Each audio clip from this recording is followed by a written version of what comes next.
যুদ্ধের ময়দানে যাওয়ার জন্য রাজি হয়ে যায়।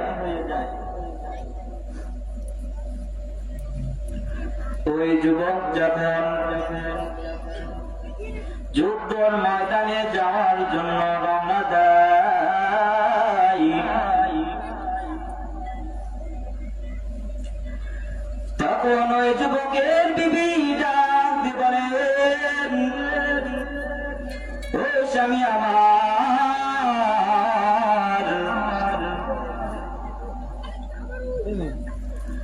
যুদ্ধের ময়দানে যাওয়ার আগে সন্তানের জন্য একটু দোয়া করিয়া যান, যেন আল্লাহ তাআলা আমাদের সন্তানকে হিফাজত করেন। ওই যুবক মালিকের দরবারে নামাজ পড়িয়া আল্লাহর কাছে হাত তুলে নাজাত করে আর বলে, ও দয়াল আল্লাহ,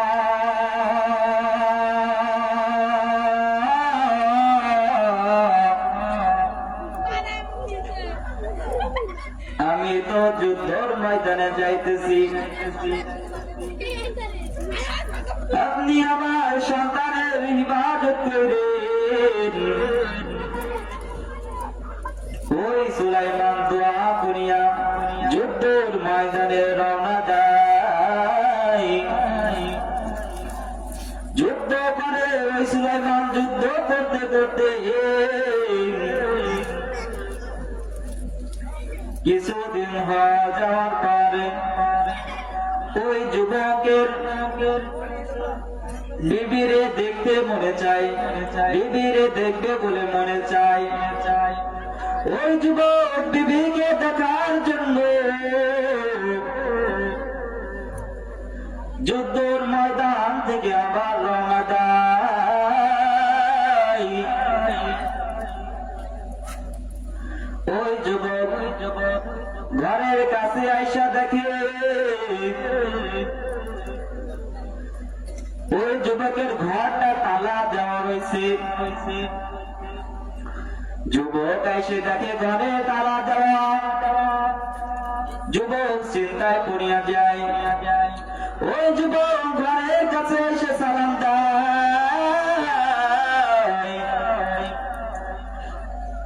ওই যুবক এসে ঘরের কাছে আইসা সালাম দেয়, আসসালামু আলাইকুম ওয়া রাহমাতুল্লাহ। ঘরের ভিতর থেকে কোনো আওয়াজ আসে না, কোনো উত্তর আসে না। এ মুসলমান বন্ধু, কোন মুসলমানের ঘরে যদি ঢুকতে হয় সর্বপ্রথম সালাম দিতে হয়, সালাম দিতে হয়। ওই ঘরের ভিতর যদি সালাম না দেয়, যতক্ষণ পর্যন্ত ওই ঘরের ভিতর থেকে সালামের উত্তর না আসে, ততক্ষণ পর্যন্ত ওই লোকের ওই ঘরে ঢোকার পারমিশন নাই। আজকাল এমন হইয়া গেছে, কোন ঘরে ঢোকার আগে সালাম তো দেওয়া দূরের কথা, ঘরে ঢোকার অনুমতিও নেয় না। ওই যুবক সুলাইমান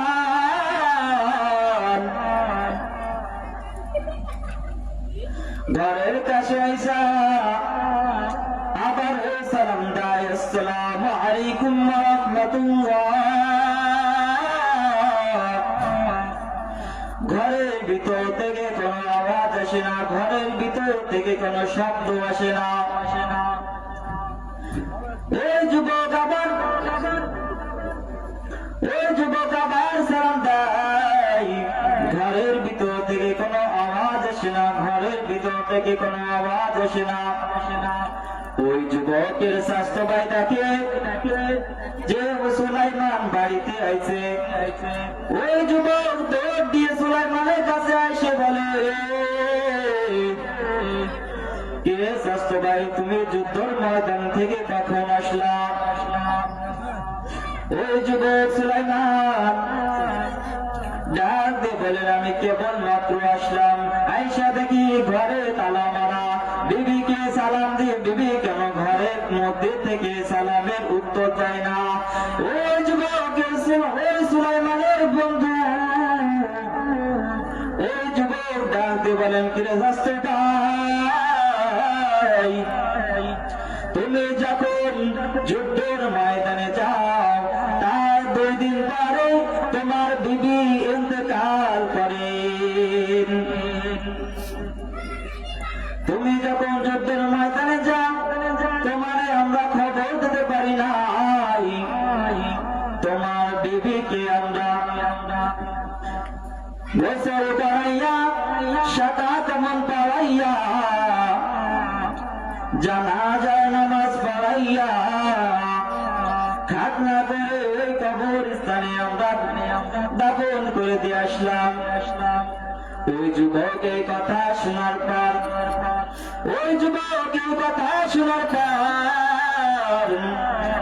হঠাৎ করে মাটিতে বসে পড়ছে। ওই যুবক সুলাইমান ডাকতে বলে, কিরে জ্যেষ্ঠ ভাই, বিবিরে দেখার জন্য আমি আইছি, কিন্তু বিবিরে দেখতে পারলাম না। ও জ্যেষ্ঠ ভাই, কি খবর শুনাইলা, কি খবর শুনাইলা? আমার যে আর মন মানে না, মন মানে না, মন মানে না। ও স্বাস্থ্য ভাই, ঘরে ঢোকার আগে আমি ওই বিবির কবরের কাছে যাইয়া দোয়া করতে চাই। ওই বিবির কবরের পাশে যাইয়া আমি একটু দোয়া করতে চাই। ও সুলাইমান আর ওই যুবক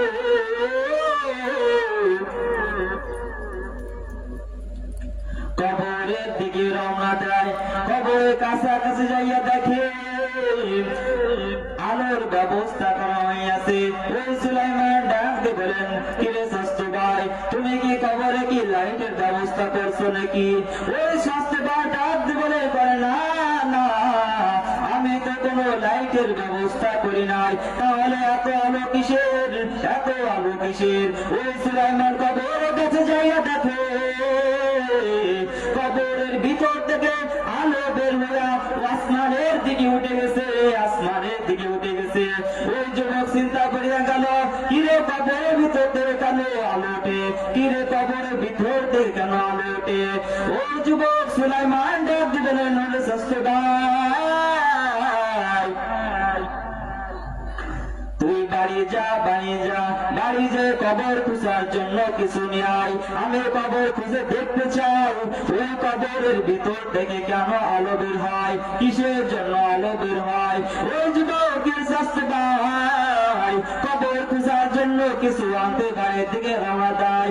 আর ওই সুলাইমান তার বিবির কবরের পাশে দাঁড়াইয়া চোখের পানি পালাইয়া কান্দে, চোখের পানি পালাইয়া কান্দে। এক বাজায় কান্দতে কান্দতে হঠাৎ করে দেখে কবরের উপরে মাটিগুলো পাক হয়ে যাইতেছে, মাটিগুলো সরে যাইতেছে।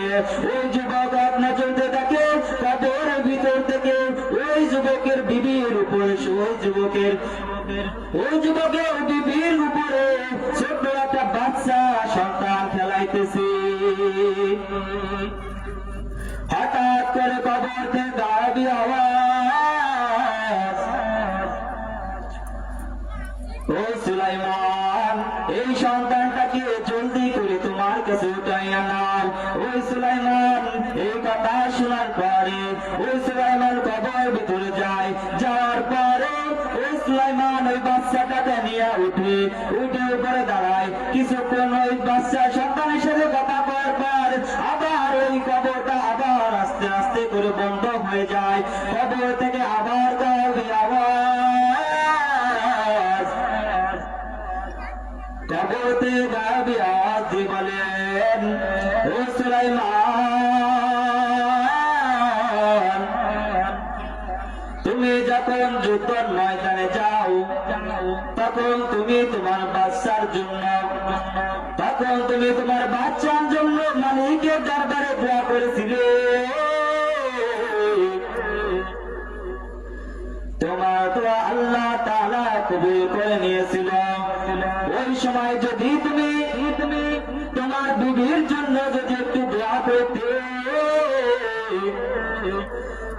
তাহলে আজ তোমার বিবিও বেঁচে থাকতো। হে মুসলমান, হে বন্ধু, ওই কবরে আমাকেও যাইতে হবে, আপনাকেও যাইতে হবে। মরণ থেকে কেউ বাঁচতে পারবে না, আর কেউ বাঁচতে পারবেও না। চোখের পালকে তুমি হতে পারো লাশ, চিরতরে বন্ধ হবে তোমারই নিঃশ্বাস, ঠিক কিনা? চোখের পালকে তুমি হতে পারো লাশ, চিরতরে বন্ধ হবে তোমারই নিঃশ্বাস। হবে তোমারই নাম মসজিদের মাইকে, হবে তোমারই নাম মসজিদের মাইকে। বাড়িওয়ালা নাই রে বাড়ি, নাই রে দুনিয়াতে, বাড়িওয়ালা নাই রে বাড়ি, নাই রে দুনিয়াতে। বাড়িওয়ালা নাই রে বাড়ি, নাই রে দুনিয়াতে। যাদের সাথে চলতে তুমি থাকতো দিবানিশি, জানা যায় শরীকে হবে তোমার প্রতিবেশী। যাদের সাথে চলতে তুমি থাকতো দিবানিশি, জানা যায় শরীকে হবে তোমার প্রতিবেশী।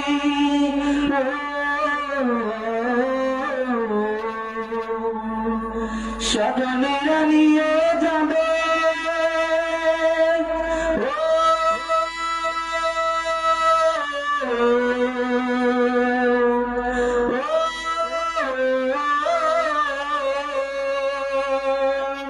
স্বজনেরা নিয়ে যাবে তোমায় আসল পালকিতে। বাড়িওয়ালা নাই রে বাড়ি, নাই রে দুনিয়াতে। বাড়িওয়ালা নাই রে বাড়ি, নাই রে দুনিয়াতে। বাড়িওয়ালা নাই রে বাড়ি, নাই রে দুনিয়াতে।